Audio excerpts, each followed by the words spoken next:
had any games stolen, and I'm not really proud of this, but a long time ago in like a bookstore, I really wanted the Epix Fast Load cartridge for my Commodore 64. Uh-huh. Oh, yeah. And it was just sitting in a big bin of games. It was like, I don't know, it was like $20. And I just stood there for a while, looked around. The store was really busy. I stood there for a while, had my bag ready. I kept checking, like, these old stores had mirrors in the corners, like the wraparound mirrors. I'm like, there's probably cameras behind those. So I kind of had my back to them, and finally I dropped it in my bag, and I was there with my friend Mike, who had a motorcycle, and he was like, I said, Mike, I got it. Let's go. So we bolted out of the bookstore, across the mall, through this we had this mall all figured out, and we went through there was kind of a Rite Aid there. We went through their back door where his motorcycle was, and man, I was so sure that mall security was right behind me, and we just hopped on his motorcycle and got the hell out of there. How old You got were you? away? Yeah. How old were you? I was early teens. Okay. I was actually caught shoplifting about a month later, so that was kind of the end of my Dude, that's crime your spree. career. Wow. So have you ever admitted the story before in public?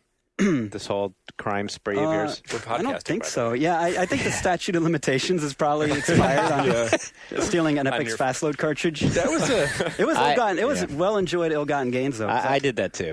Yeah? I shoplifted. I stole a Kansas record. yeah.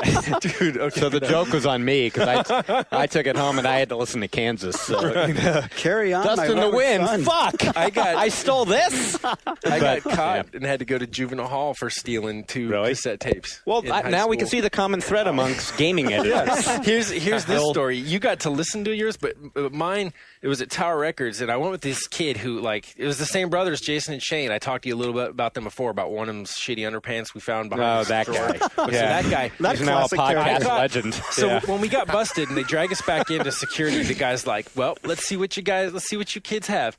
And he pulled out for me, he's like, Sonic Youth Goo, Happy That's a good Mondays one. Bummer. He's like, that describes the state you're in now, huh? Did he say that? Yeah, and then he's like, That's he pulls awesome. out my friends, he's like, What a what's fucked this? up cop thing to say. And then he pulls. No, this was like the guy that worked there. Okay. And then he pulls up my friends. He's like, Sepultura. He's like, dude, you're going. He's like, you're getting arrested for stealing this shit. He was like totally clowning on him. And then, but his dad was there to come pick him up, so he didn't have to go anywhere. And my parents were away for the weekend, so I got to go to JV and kick it. Did you do the thing I think everyone who gets caught does? It's like, I'll pay for it. I got the money. I'll pay for it right now. And they're No, always like, I didn't do that with He's the crying about, with the dude, my Kansas dad's album. gonna kill me. oh, yeah. I was pretty. I didn't do it with the Kansas album because it wasn't worth the $3.99 that records cost back then. How do you steal a It record? wasn't worth it in the first place. You go in. Actually, let me preface this with kids don't actually do this. Right.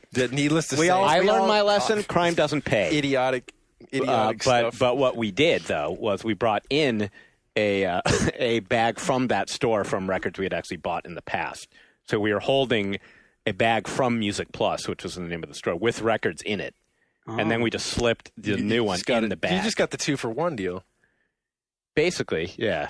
We didn't get caught though. I mean, we took it home and then had a Kansas record. So Lesson learned. lesson learned right there. Crime doesn't pay. Take it off. They saw you on the cameras. They're like, let him go. Before He'll figure it out. before we end this topic, this is even worse than stealing. Went to it's one of those stores where it's not quite a thrift store, but it's like liquidated stuff.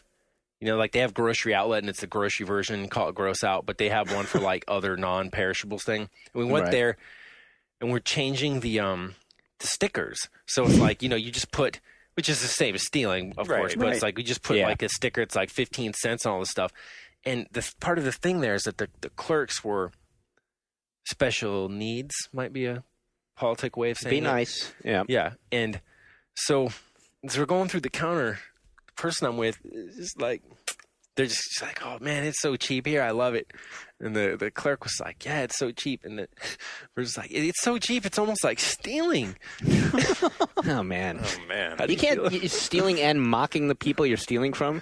How do you feel about that?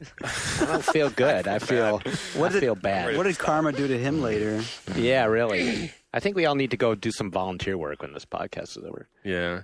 Deal. I have one more record store thing that doesn't involve stealing, but it involves getting, it involves getting made fun of by the clerk, which is, I had this friend, and he was super into Kiss. At the time, Kiss was they hadn't ever taken their makeup off yet. Right. Now that we all know what they look like, and they're all old anyway.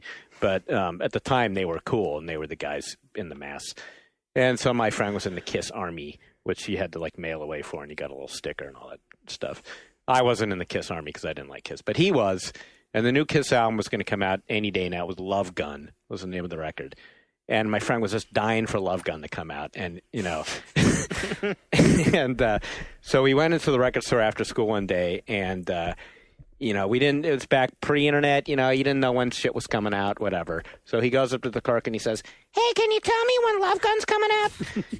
And the clerk goes, "Who gives a shit?" That's the whole story. I never forgot it because I just laughed in my friend's face like, "Oh, yeah, the guy who's going to make money off it doesn't even care. That's how lame your band is." His Gene Simmons tongue will stab you twat for a bag of pot. Have we talked about games yet? I just wanted to make you feel comfortable. Yeah, that was roundabout. They've been orbiting our conversation.